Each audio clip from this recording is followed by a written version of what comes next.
Entonces, señores, bueno, hay elecciones en Brasil. Hay elecciones en Brasil y la discusión no es política, es como habitualmente ocurre.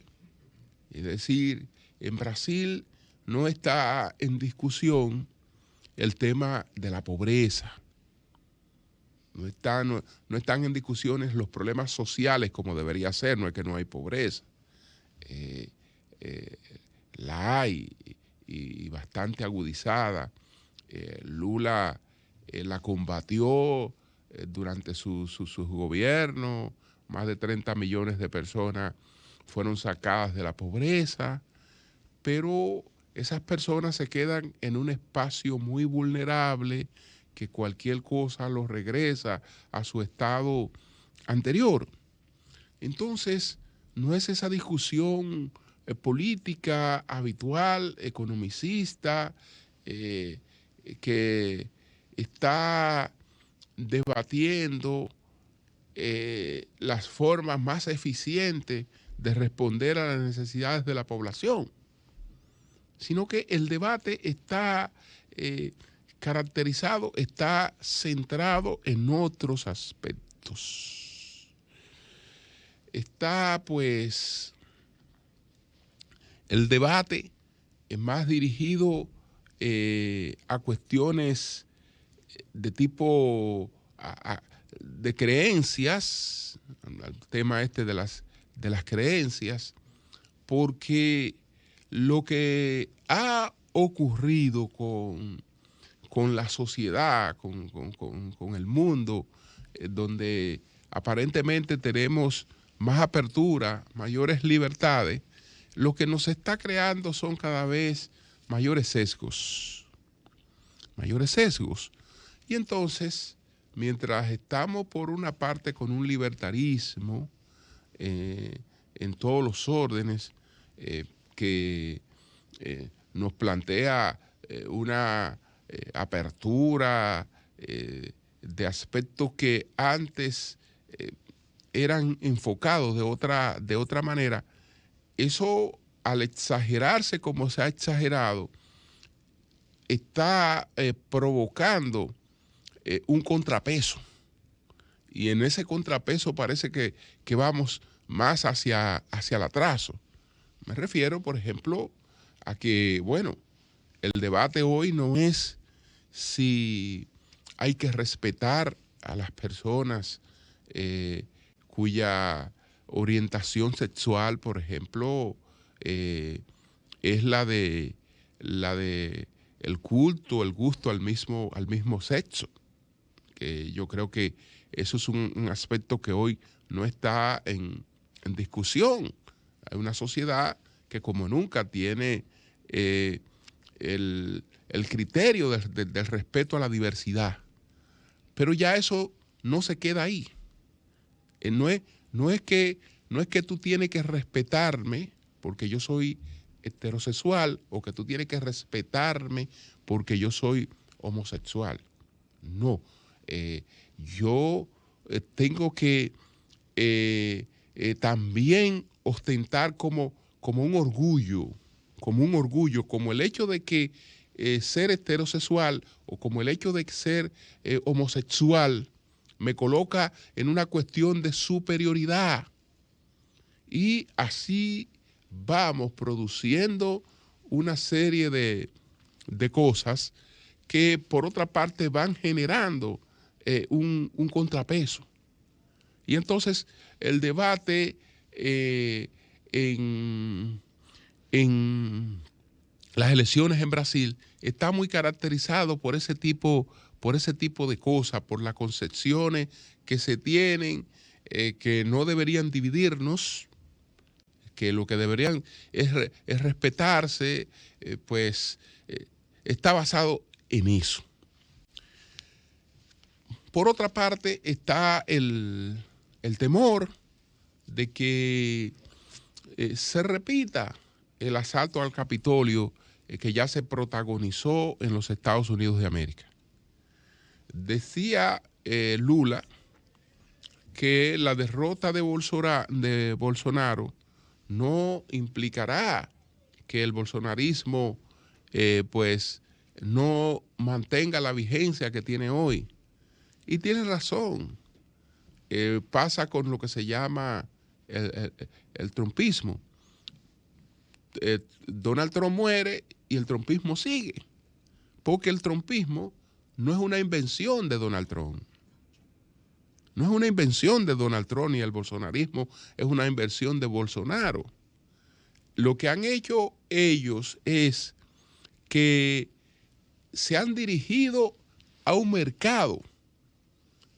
Es decir, han captado las necesidades, los sentimientos de un mercado y se le han colocado al frente a ese mercado. Entonces ese mercado está más allá de ellos, porque así como fueron ellos los personajes que encarnaron eso, siempre van a aparecer políticos que encarnen eso, porque bueno, eso tiene un público. Nosotros hoy, la polarización no se da en base a temas políticos, sino se da en base a temas que más bien son temas de naturaleza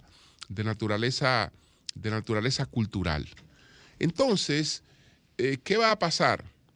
Que si Bolsonaro pierde, no va a desconocer los resultados. Él ha amenazado con eso. Pero yo creo que Brasil ha dado muestra de que sus instituciones ya tienen la suficiente madurez. Y habrán de seguir adelante. Habrán de seguir adelante. Todo parece indicar que Lula da Silva gana las elecciones.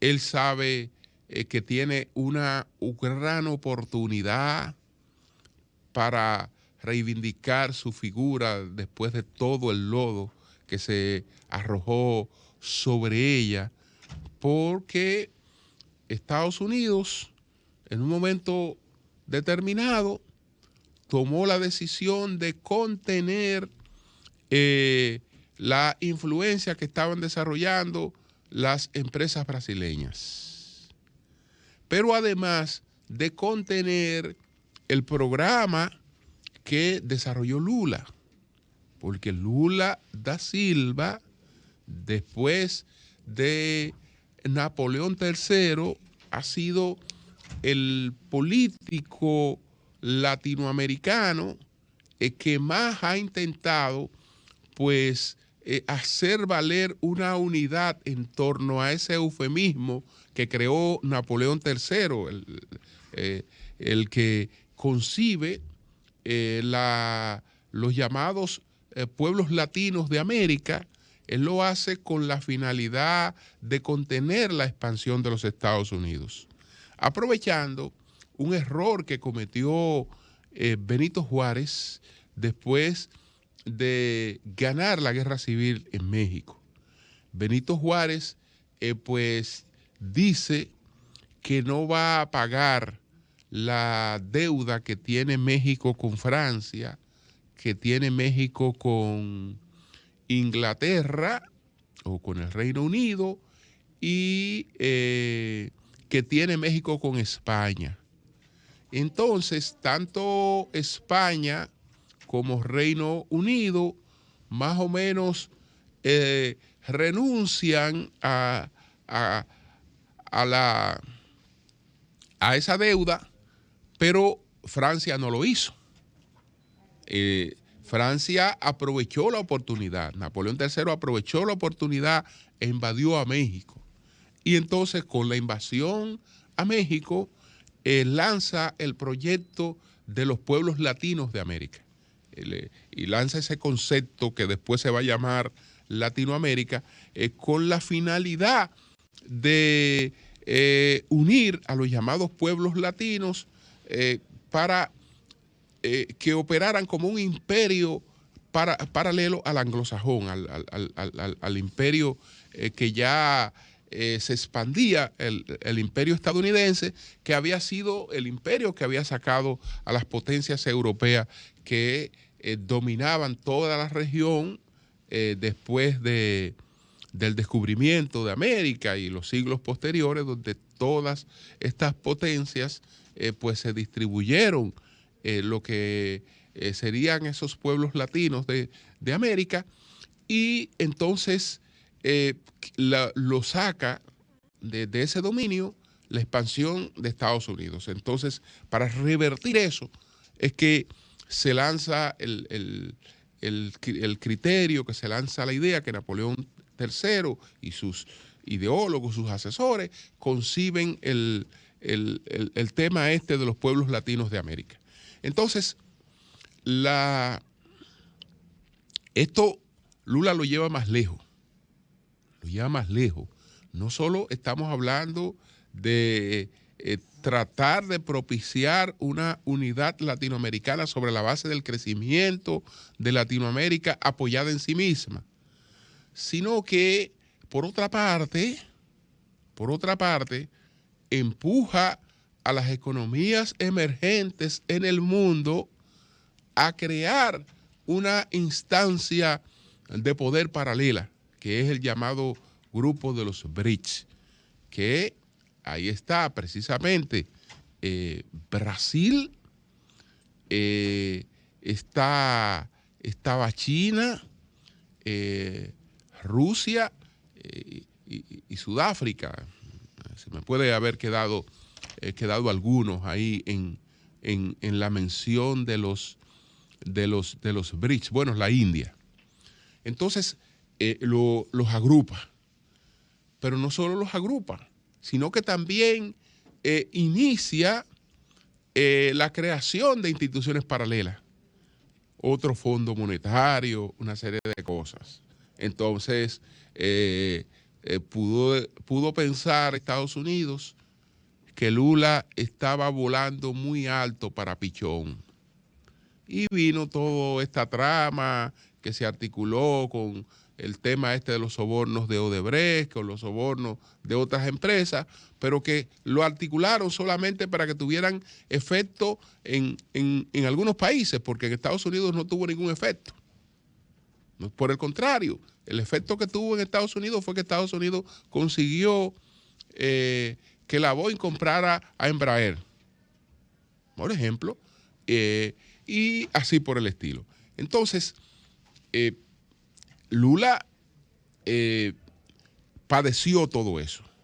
En gran parte, esa persecución política de la que fue objeto, ese intento de enterrarlo como figura política, fue una respuesta a querer llevar a la práctica esto de crear una corriente paralela con los llamados pueblos latinos de América, sobre la base de autofinanciamiento, sobre la base de apoyos que no dependieran tanto de en los Estados Unidos.